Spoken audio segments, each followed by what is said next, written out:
Hello, everyone, and welcome back to another exciting series in our Entrepreneurial Mindset podcast.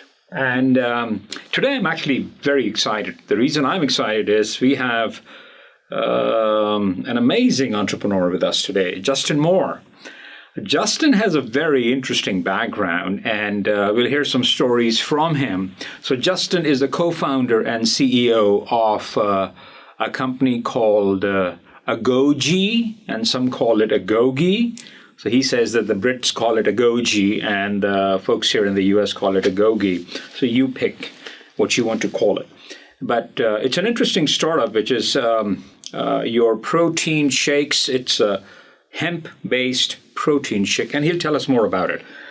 So just to give you a brief background, Justin comes from a Air Force background, went and got his undergraduate, then his MBA in entrepreneurship, and I decided to come to Arizona, and this is his second foray in entrepreneurship.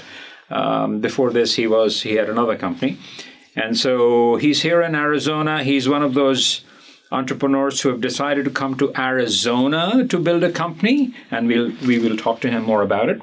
So without further ado, I'm going to ask Justin to tell us a little bit about himself, his background, and a bit about his company, Agoge. Over to you, Justin. Welcome. Thank you very much. Thanks for having me here. I'm excited to be here. I love Arizona. Today's actually a cooler summer Arizona day, so it's only going to hit about 105. A cool 105. A cool 105. But I love the heat. So, to your point about coming to Arizona, the weather's very important to me. And as a health and wellness, I'm really into working out. I'm really into fitness. I'm really into all these things. And the lifestyle here is very conducive for fitness and for health. Yeah. And there's a big focus on here. And do you know that one of our students just ended up getting 4 gold medals in the Olympics? In the swimmer. Swimming, yes. Yeah, the French swimmer. Yeah. Yeah. Oh, yeah. No, it's been a big deal. So that's a point of pride for sure. Yeah. For the school. So, it's been exciting.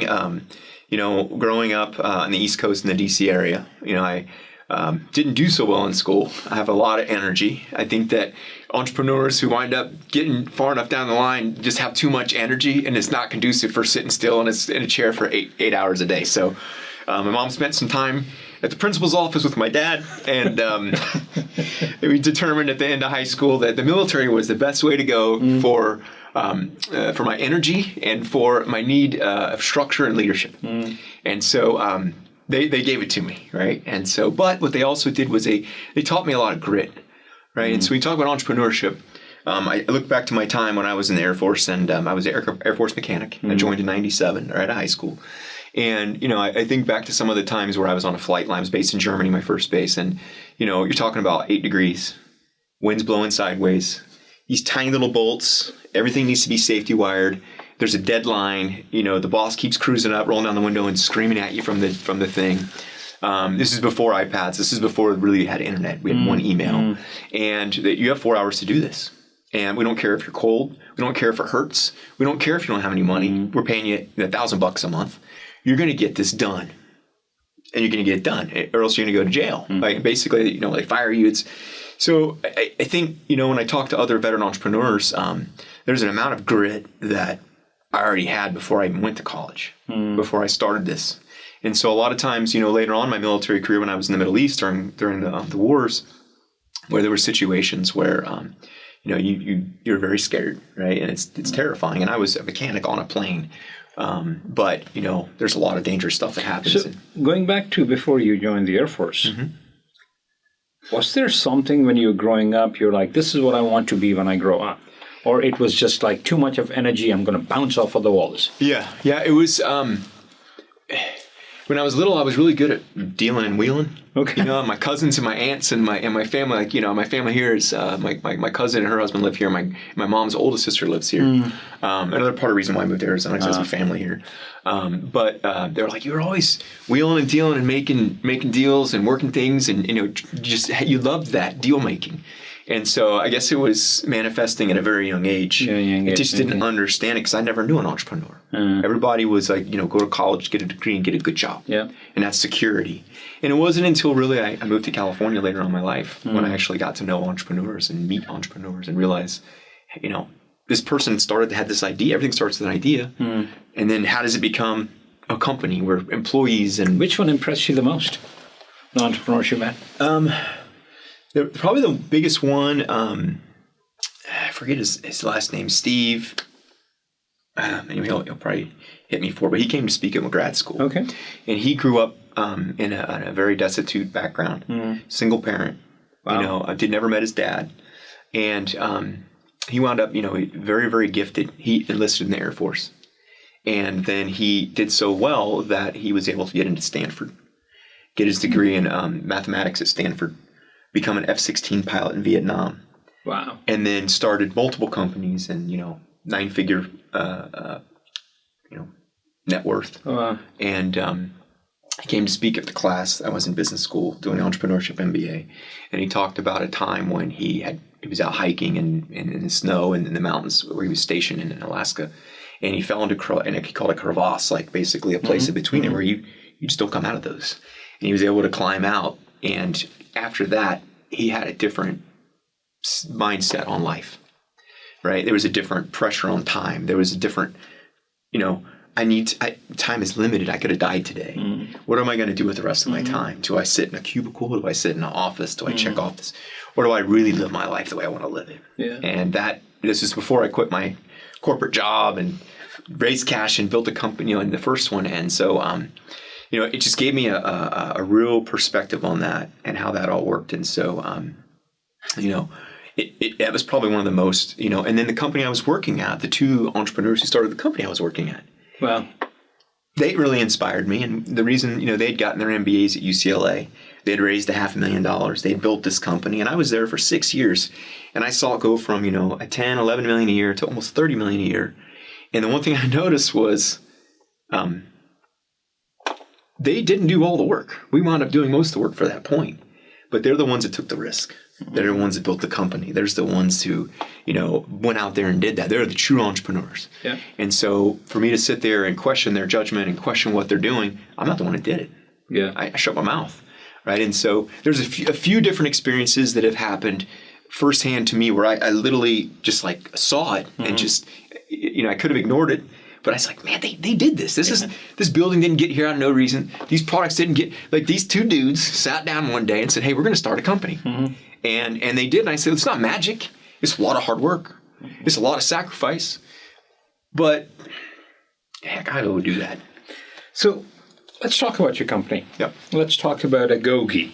Let's talk about where did you get this idea and what the heck do you do? Yeah. So 2018, I was still at my first tech startup, and I left for a few reasons. And in 2019, when I, sat down in the new year, I went home to visit some family, and I sat down and I said, what am I going to do next? Right? Do I go get a job? Do I give up on entrepreneurship? Do I, there's a real fork in the road. I hadn't burned all my savings yet. I had a little leeway yet. And I'm sitting there going, oh, this is a fork in the road. This is a big fork in the road. When I did my MBA and I graduated, Steve Ballmer was our guest speaker. He was our graduation speaker, and he's the CEO of Microsoft still at the time. And he said that sharks only die if they stop swimming. Wow. And I sat there and I said, I got to keep swimming. I said, I know it hurts. I've burned through. I'm going to use that line, by the way. Yeah. That's an amazing line. He said that. It's the one thing in my whole graduation, hour and a half, 1,200 people, full the whole stadium. My family flew into town to LA, the whole bit. And the one thing out of all the speeches that happened is that he got up there and he's got that crazy energy. Yeah. And he goes, the only thing sharks, you got to swim. You can't stop. You cannot stop. And so, and I've had a couple of very lucrative job offers and opportunities, and I went for it. I left California. I'd been reading that hemp was going to get this big thing. In 2018, it became federally legal. So industrial hemp has been federally legal since 2018, which is what we make our product from. So I get that question a lot. Is it legal? Is it this? Yes.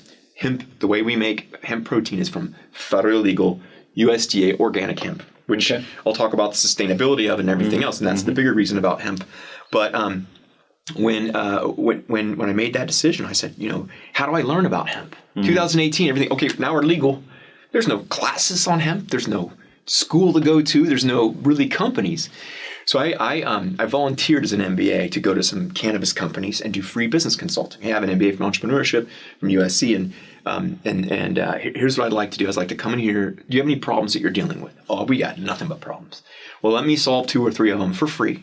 And I'll sign NDAs. I'll do whatever I got to do. And both times I found people stealing. I found, there's a lot of, it's. Now you know why the SMB lab is so important for companies, right? The lab that we have to solve companies. I've got a long list of things I need to, so. But yeah, I talked to Meg and I got the form almost filled out. So we're almost there. Long story short is I actually found a consulting gig in Nevada. And, it's talk about how these things line up in life. He had come from Ukraine. He was actually from California. He'd come from Ukraine of 20 years. 20 years of hemp experience in Ukraine. Hempcrete, hemp insulation. He had made a bicycle out of hemp. Wow. CBD, he made the best CBD oil. The problem is, it's still not regulated right. CBD, you still can't sell on Amazon. You can't do this, you can't do that. And so I saw it, and I saw the cost of, a liter of CBD, go from 5,000 to 500, and it collapsed the market. Tell us, what is CBD? So CBD is a cannabinoid that's found in hemp and cannabis, and CBD is cannabidiol, and it's a molecule that's in the hemp plant that has medicinal, and it's a cousin to THC, which is a psychoactive. Yeah. Okay. And we don't have either one of those in our protein. Okay. That's how we got USDA certified organic and the whole bit. So. Big wall of difference there.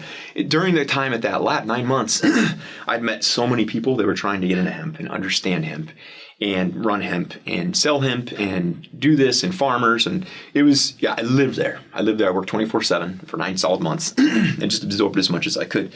And it failed, frivolous spending. We didn't know what's going on, things like this. And I was just a consultant, I was not an employee. When I left Nevada, I had learned in that time is how nutritious hemp seeds were as a protein.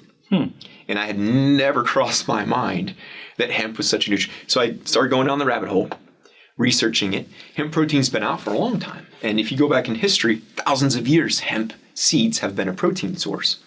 But a ground up hemp seed is not that attractive. It's got a lot of smell. It's really nutty and earthy and doesn't blend well. So it's an isolate. So when you remove the shell, when you remove the cannabinoids, the THC, the CBD, you're left with this beautiful, tasteless, odorless, vegan, organic, complete, beautiful plant protein. That's free of all major allergens. How does it compare to, in terms of protein per gram, with some of the other ones that are out there? Yeah, so it competes right with the top plant proteins because it's a complete protein. The reason why there's such a big opportunity here is because whey, which is dairy, a lot of people avoid dairy. One, they have an allergen to it, or they have not so much where they have to take a shot in the arm, but it upsets their stomach and it's unpleasant. So it's not so much that you're going to go to the hospital like you get stung by a bee and you're allergic to a bee. It's that maybe you have to leave a meeting that you're in because your stomach's upset and you have to go to the bathroom. And so what I saw was over time is there's a lot of people who avoided protein powders because they've had a bad experience. A lot of people don't want to take soy. A lot of people don't want to take GMO. Our protein has 5 ingredients, right? Most companies put 5, 6, 7, 30 ingredients. They'll put an emulsifier, then they'll put something to preserve it, and that's preservative, and now we got to add this to it. Next thing you know, you don't even know what's in there. There's so many weird ingredients.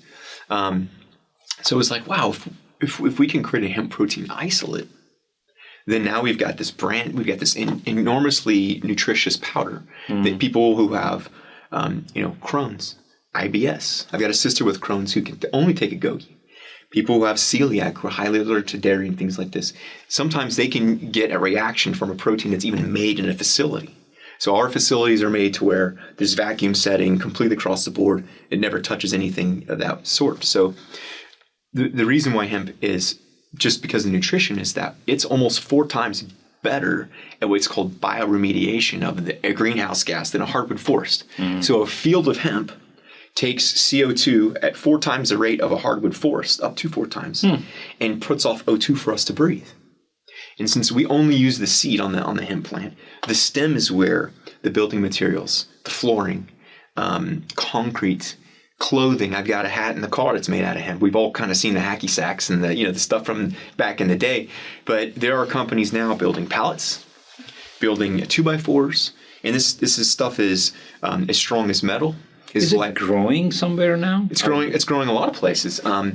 Where do you grow hemp here in the U.S.? So where we get our seeds from is the Northeast in Canada. Okay. So we get places from back there. Michigan's, a lot of these places jumped on earlier. Do you see farmers here in Arizona jumping on the hemp bandwagon and growing it, or is the climate not suitable? I think the climate's suitable further north. I think that it's a lot less water than alfalfa. It does well in the heat. It can grow in more dry places.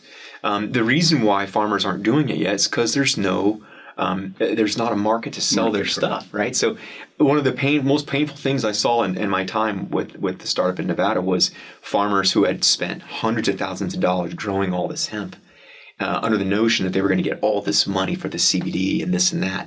And then when it came down to it, they lost everything. Yeah. I mean, it was horrible. And for me, I'm going, they want to grow organic. They hate using the chemicals that companies make them use. They don't want to live in around all these chemicals either. But they're kind of beholden to it. And so if we can find a way to create a main product for them to sell that we can guarantee when you grow it, you're going to make it, is the hemp protein isolate market. So talk to me about, I know you mentioned Arizona is not it's not perceived to be a startup state. Correct. Right? I have, you see in the background the 2.0, that's a reason behind it, because I keep on pushing Arizona as the Silicon Valley 2.0, not a copy of Silicon Valley, but bigger and better. But the point I'm trying to make is when you have good startups coming out of the state, they end up running to Silicon Valley to raise money. They will start here, but they'll run to Silicon Valley. I know family and climate and weather reasons you came here. What other reasons brought you to Arizona? And there are people out there who would be saying that, should I go to Arizona or should I not go to Arizona? What would you tell them? So one, why did you come here? And second, do you see this as the growing ecosystem better than some of the other states? So on my way here, I drove past I don't know how big it is, a square mile facility that's being built for computer chip manufacturing. TSMC? Correct. What does that tell you? That's going to be the center. We had a crisis of computer chips a few years ago when all of our chips were basically made over in Asia.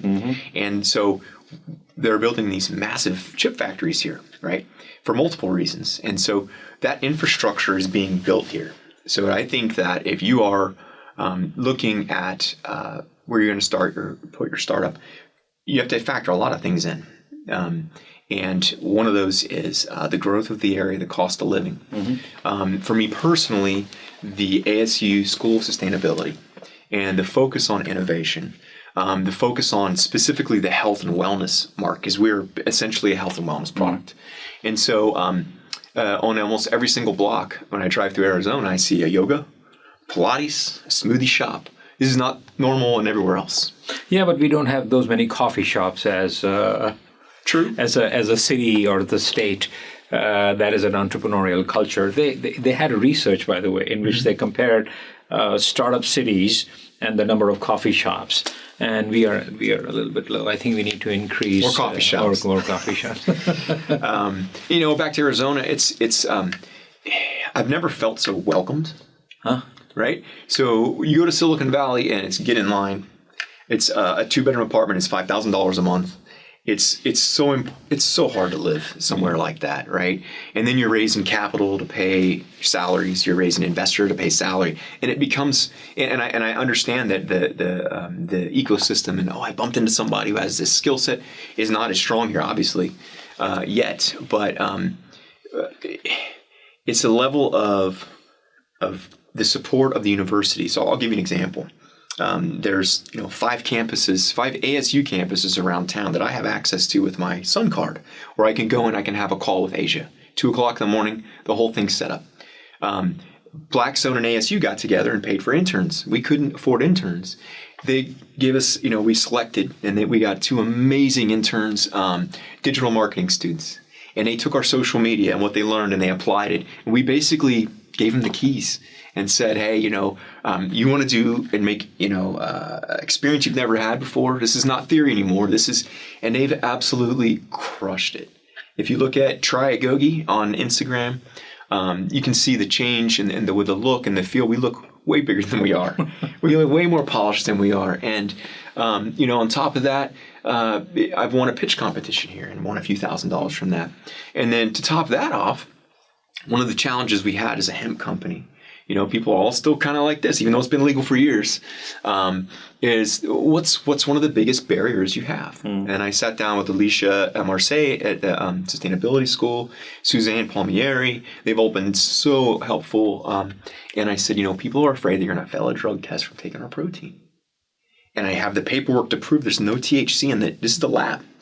But it's like this block where if I take it, is it going to turn to THC? Like that's how much education we have ahead of us. And lo and behold, there was some grant money they had found through the city of Phoenix, and they're paying for the study to prove this, that it's not going to happen. And so that support is important. Yeah, I have never seen such a support from the 2 universities I went to. Never even dreamed about it. They just sent me bills. When I was, I love them. They got great football teams. I have tons of friends there, but the support I've gotten here blows me away. Right? It's absolutely welcome. So there's a community that wants to help, and so I'm becoming more of a recruiter of entrepreneurs locally because I want this ecosystem to thrive. Yeah. I want to push them in, bring them in, help each other out. This is how it begins. Yeah. Before I move on to my next question, one quick question I forgot to ask. What does it mean, Agoge? Agoge is it's an ancient Greek word for adapt and overcome. Mm-hmm. The Spartans, 3,000 years ago, used it for the name of the training to become a Spartan warrior. But even before that, it was used for training. It was used for adapting and overcoming. It was used for difficult things. And as an entrepreneur, it's really difficult. It is. So that leads to my next question, actually. Give me one example of the hardest thing you've encountered as an entrepreneur with Agoge, and that moment it kind of pushed you into saying, what the heck am I doing here? It happens often, right? There's a scene in the movie, and I talked to my business partner about this. There's a scene in the movie Martian with Matt Damon. Mm-hmm. And he says basically, you live to survive another day and solve more problems tomorrow. The problems never stop, and I think that one of the things even for me was when we get this done, it'll all be better. When we get that done, it'll all be better. When we get this done, it'll all be better. Yeah. And it's not, right? It's a living, moving thing, and it's never finished, and it's never done. When you sell it in M&A and the check clears and it's across the board, I could probably say it's done then. But up until that point, it is a problem that you need to solve constantly. And, there's multiple times where I was down to my last $1,000, $500, couldn't pay the rent. I even moved in with my parents for 2 years, when I was 40 to help remodel a house that they had built so I could live there and not pay rent and work on Agoge at the very beginning. Here I could go and make a huge salary in DC, and I'm remodeling houses for my parents because I have this dream. And you'll know you're an entrepreneur when you're doing stuff like that. But when I'm working for free for myself for years at a time with no salary, and giving up that comfort, the nice place to live, the nice income, and the weekends and all that stuff. Do you regret it? Not one bit. No. How does your family take it? I know you said you have a daughter? Yeah. She's in her 20s. 20s now? Yeah. She's not taking it very well. And because I've not had the resources to support her the way she felt like she should be supported as an adult. And I understand that, and I see her point, and I also see kind of how I was able to do it, and joined the military and I fought it out, and she's learning a lot of lessons right now and doing that. And so outside of that, my family's been extremely supportive. They're invested in my company. A few family members are invested in my company. Where I live here in Arizona, my family has a nice home and an extra bedroom to stay in. I don't have to pay rent. So that's a huge deal. I'm a veteran, so I have a small check every month, and I have a medical. So for me, I could take the pain. I don't have a partner at home. My child's grown up. I'm not supporting anyone. No one's depending on me for eating today. I can go years without a salary. I'm willing to do that. It's just I'm fortunate that my family appreciates, and they've seen it, like how hard I've worked. And they see that it's just, for me, they feel like it's a matter of time. Yeah. And I'll never back down. I'll never give up, and I'll make whatever I got to do. And you have raised some. We've raised. I mean, my first startup, we raised about $2 million. In the last startup inch round that they did, it was a $25 million valuation of that, and I'm still about 20% of that. So when it does get acquired, eventually they got FDA approval on their new surgical loop. Hopefully, I'm kind of out of the loop because I resigned several years ago and done not that big of a touch anymore, but that will be a nice exit for me. And this one also, you have raised some... this one we've raised several $100,000s to get it going. A lot of sweat and blood and tears. Yeah. And then we were able to secure a grant from ASU. That was $60,000. And then our grant from the USDA is $4 million. Yeah. And the $4 million is an organic market development grant. Congratulations. Thank you very much. And so what we're doing, when I talk about raising capital and doing things like this, it's alignment, right? Yes. The USDA has a problem. We're working on a solution from the entrepreneurship side, and it was explaining to them, and now we've got this grant, and it's not a grant that we can use to sell Agoge products directly. It's a grant to educate the entire public about organic hemp protein isolate. So what's going to happen is it's going to be an education campaign, and it actually works out perfect because we get to be the person educating, the company educating, and we're following rules. We're in close contact with the USDA, and the more awareness is what we're gauged on. Yeah. They want thousands of people to hear about this new thing every month. And so fantastic. It's absolutely beautiful. Investors love it. It would become the authority on organic hemp protein isolate. And, we need competitors. Yeah, and basically, you've kind of raised about $5 million, give or take. And that also grant money. You have not given any equity out. No. This is the best thing that's possible. Absolutely. If you were to give an advice to folks who are listening to you and saying that, God, the pain he's going through, and they're sitting on the fence, what would you do? Would you tell them that I tell my students, you don't have much time, meaning time is going by, and by the time you are old and the life should not have any regrets, that's what I tell them. I will start to use your line now, which is sharks dive and they stop. But what would you tell as your final words on this podcast to folks who are sitting and debating whether they should have that $150,000, $200,000 job coming out of college or start something in which they become job makers? So it's a real personal thing.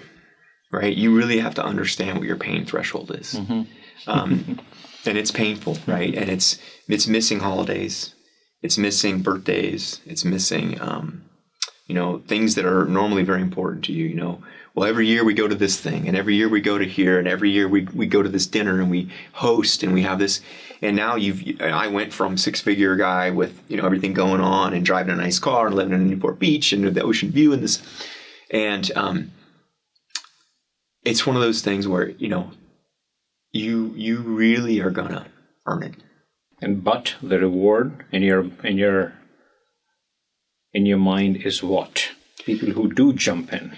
It's creation, right? It's sitting in a meeting with 8 people talking about a company that was an idea in your head, and there's absolutely no feeling that is as cool as sitting there watching this, where someone is going to make wealth from the sacrifices and the work that you did. And it's been 10 years since I finished grad school. And when I was there, it was same thing. It's going to be about a 10-year journey from when you finish school and you get the entrepreneurship role until you actually kind of know what you're doing. And you're going to fail, and you make mistakes, and you have sleepless nights, and you're going to stub your toe, and you're. Thank you. Thank you for coming today. Our best wishes are with Justin. Welcome to the Arizona ecosystem. I love it. And our best wishes are with you. Thank you very much. So again, stay next one. Wait for the next podcast. More exciting people coming in, and I will see you soon.